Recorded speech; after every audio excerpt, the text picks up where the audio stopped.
Hello everyone, welcome back to my YouTube channel. इस video में हम करेंगे चैप्टर 18 साइंस क्लास 8 का, जो कि लास्ट चैप्टर है इस बुक का, pollution of air and water. Air pollution क्या? When air is contaminated by the unwanted substance which have to harmful effect on both the living and the non-living are referred to as air pollution. Definition से सब कुछ clear हो रहा है। हवा में कुछ ऐसे पार्टिकल्स आ जाना, ऐसे अनवांटेड सब्सटेंसेस आ जाना, ठीक है, जो लिविंग चीज़ों के लिए हार्म, नॉन लिविंग के लिए, सबके लिए हार्मफुल हो, उसे हम कहते हैं air pollution. The substance which contains contaminates the air are called the air pollutants. And ये जो सब्सटेंस जिनकी हम बात कर रहे हैं, जो एयर में मिक्स हो जाते हैं, इनको हम एयर पोल्यूटेंट्स कहते हैं. Vehicles produces. अब पोल्यूटेंट्स आते कहाँ से, ये पोल्यूटेंट्स होते क्या है? अब एयर पोल्यूटेंट जैसे कि carbon monoxide, nitrogen dioxide, carbon dioxide, smoke, ये सब जो चीज़ें होती हैं, ठीक है, जो व्हीकल्स प्रोड्यूस करते हैं, these are the high levels of the pollutant which are produced by the vehicles. अब यहाँ कुछ पॉल्यूटेंट्स हैं, उनके सोर्स हैं एंड उनके इफेक्ट्स हैं. ये टेबल आपके लिए आई होप बेस्ट होगी लर्न करने के लिए. अब जैसे कार्बन मोनोऑक्साइड है, it is produce due to the improper combustion of the fuels. Fuel से ये गैस निकलती है एंड उनका जब इम्प्रॉपर कंबशन होता है, जब उनको जलाया जाता है, उनको यूज़ किया जाता है फ्यूल्स को, जैसे पेट्रोल, केरोसिन, इन सबको, तो इम्प्रॉपर कंबशन की वजह से बहुत ही पॉइजनस गैस रिलीज़ होती है, जो कि ब्लड ऑक्सीजन को डिक्रीज़ कर देती है और क्या जो उनकी कैरिंग कैपेसिटी होती है उनको डिक्रीज़ कर देती है. Smoke, it is a combination, ये बहुत इंपॉर्टेंट है, it is a combination of the fog and the smoke. Fog और स्मोक से मिल के स्मोक बनता है. बहुत सारी अस्थमा की, वेजिंग और कफ की प्रॉब्लम्स ये करता है. लीड टू डिक्रीज्ड विजिबिलिटी, इससे आपको दिखाई भी नहीं देता, ठीक है, मतलब जो आपको नहीं दिखाई देता, मतलब आगे इतना धुआं टाइप से हो जाता है कि आपको विजिबिलिटी, आपको चीज़ें नहीं दिखाई दे पड़ती हैं. Sulphur dioxide produce mainly due to the combustion of the coal. Coal के कंबशन की वजह से होता है. कोल को जब आप जलाते हो तो सल्फर डाइऑक्साइड प्रोड्यूस होता है, जिसकी वजह से बहुत सारी रेस्पिरेटरी प्रॉब्लम, सेम अस्थमा वगैरह होता है एंड लंग डैमेज भी हो सकता है. क्लोरोफ्लोरोकार्बन्स, ये एयर कंडीशनर, रेफ्रिजरेटर, एरोसोल्स, इन सब से रिलीज़ होता है. एसीज, जो आप एसी चलाते हो, फ्रिज होता है, इनसे क्लोरोफ्लोरोकार्बन रिलीज़ होता है. सबसे पहला, सबसे बड़ा इसका इफेक्ट तो यही है कि ओजोन लेयर को डिप्लीट करता है and cause decrease visibility.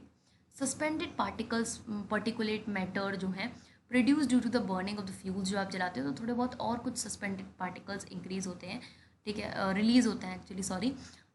Lead to problems in the breathing. तो इसमें आप देख रहे हो कि ये जो जितने भी पॉल्यूटेंट्स इंक्रीज हो रहे हैं, ठीक है, आपके एटमॉस्फेयर में, ये सब के सब आपकी हेल्थ के लिए, आपकी respiratory, specially respiratory diseases cause कर रहे हैं. एसिड रेन क्या होता है? ये ब्यूटीफुल सा आप ताजमहल देख रहे होगे, ठीक है, यहाँ जब हमारे एयर में होता क्या है, जो इंडस्ट्री सबसे ज़्यादा इसके लिए रिस्पॉन्सिबल कैसे हैं? सल्फर डाइऑक्साइड, नाइट्रोजन डाइऑक्साइड, ये दो टाइप की गैसेस हमारे हवा में प्रेजेंट है, ओके. एंड ये और रिलीज़ होती हैं इंडस्ट्रीज़ की, केमिकल, जो भी इंडस्ट्रीज़ केमिकली जितने भी गैसेस जो है एयर में रिलीज़ करती हैं, तो ये और गैसेस बढ़ती जाती है एटमॉस्फेयर में. और जब ये गैसेस रिएक्ट करती हैं वाटर वेपर के साथ, जो कि हवा में ही प्रेजेंट है, तो ये acid, sulphur dioxide plus water या फिर नाइट्रोजन डाइऑक्साइड प्लस वाटर, ये वाटर के साथ रिएक्ट करके एसिड बना लेती हैं, जैसे सल्फ्यूरिक एसिड, और नाइट्रोजन का हो गया nitric acid.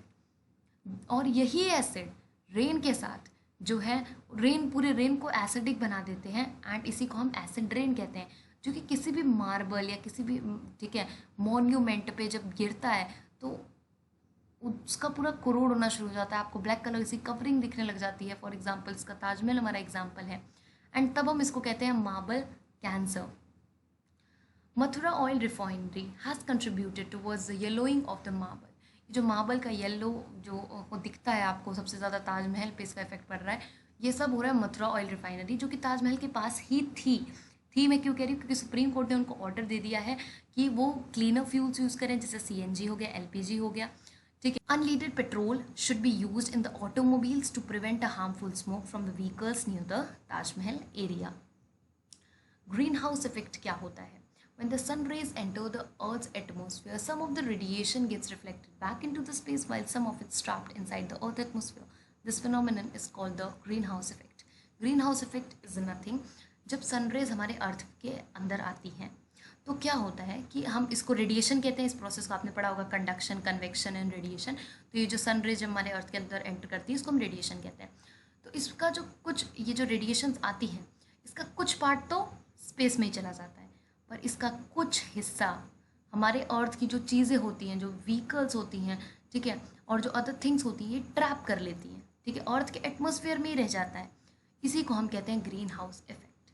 Green houses gas होती हैं जैसे carbon dioxide, methane, nitrous oxide and water vapour can trap. ये सब जो गैसेज होती हैं ये जो है सन्स के रेडिएशन को ट्रैप करती हैं। The greenhouse effect provide the required warmth to the earth. Greenhouse effect की वजह से क्या होता है कि हमारे जो अर्थ है उसमें गर्माहट बनी रहती है। बट सोचो ये जो गैसेज हैं ये बहुत ज़्यादा हो गई तो ये बहुत ज़्यादा हीट ट्रैप करेंगी और ये बहुत बहुत बहुत ज़्यादा हमारे जो अर्थ है उसमें गर्मी बढ़ेगी, ठीक है, एंड उसकी वजह से बहुत सारी प्रॉब्लम्स होंगी। ओके, तो ये एक तरीके का प्रॉब्लम है। Increasing level of the greenhouses like CO2 are leading to global warming. अब ये जो प्रॉब्लम, अब इससे ग्रीन हाउस इफेक्ट की वजह से प्रॉब्लम क्या हो रही है?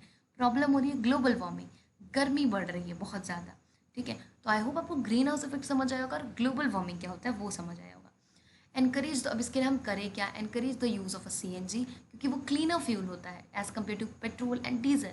प्रॉपर वेस्ट मैनेजमेंट किया जाए, बायोडिग्रेडेबल, नॉन बायोडिग्रेडेबल, अलग वेस्ट सेपरेट करके डिस्पोज किया जाए। यूज़ ऑफ पब्लिक ट्रांसपोर्ट आप यूज़ करो रेदर देन सब लोग के एक एक सेपरेट व्हीकल्स हो। Plant more trees and take care of them, और जो ट्रीज़ है जितने ज़्यादा हो सके उतना होगा और उनका ख्याल भी रखो। वाटर पोल्यूशन क्या होता है सबको पता है, ठीक है। जब हार्मफुल सब्सटेंस जैसे सीवेज, टॉक्सिक केमिकल, सिल्ट, ये सब वाटर के साथ मिक्स हो जाते हैं तो वाटर पोल्यूट हो जाता है, इसी को हम वाटर पोल्यूशन कहते हैं। गंगा रिवर इसका आई थिंक एग्जाम्पल है, इन फेमस एग्जाम्पल, क्योंकि धीरे धीरे डेड होती जा रही है बहुत सारी जगहों पे जहाँ पर पोल्यूशन लेवल इतना ज़्यादा हाई हो गया है कि एक्वेटिक लाइफ तक वहाँ सर्वाइव नहीं कर सकती। गंगा एक्शन प्लान को लॉन्च किया गया था 1985 में।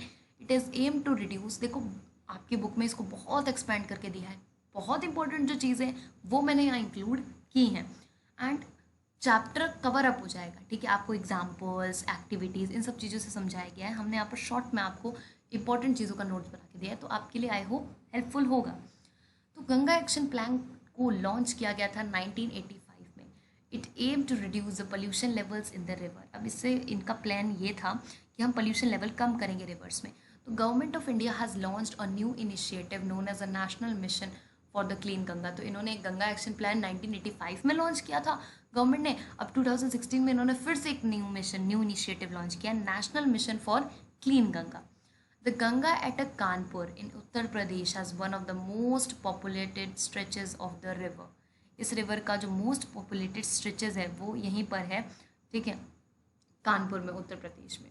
Water which is suitable for drinking is called the portable water. Portable water हम किसे कहते हैं? जो वाटर सुटेबल होता है ड्रिंकिंग के लिए। Physical method of removing impurities. अब हम क्या करते हैं बेसिकली, हम वाटर को बॉईल कर देते हैं या हम फिल्टर यूज़ करते हैं, कैंडल टाइप फिल्टर्स आते हैं, ठीक है, या फिर बॉइल्ड वाटर को बॉईल करते हैं जिससे जर्म्स जितने भी होते हैं पानी में सब किल हो जाते हैं। ये हमारा फिजिकल मेथड हो गया। एंड केमिकल मेथड हो गया क्लोरीनेशन, क्लोरीन टैबलेट्स या ब्लीचिंग पाउडर। एक केमिकल मेथड है वाटर को प्योरीफाई करने का। या आप यहाँ पे जो फोटो देख रहे हो ऐसे वाटर को क्लीन किया जाता है। Reduce, reuse, recycle should be our mantra. Water use for washing vegetables can be use to water the plants in the garden. Garden के लिए आप प्लांट जो है फ्रेश वाटर पाइप का यूज़ करते हो, बल्कि आपको क्या करना चाहिए, जो बर्तन धोने के बाद जो पानी बचता है, ठीक है, उसी को जाकर आप जो है प्लांट्स को वाटर करने के लिए यूज़ कर सकते हो।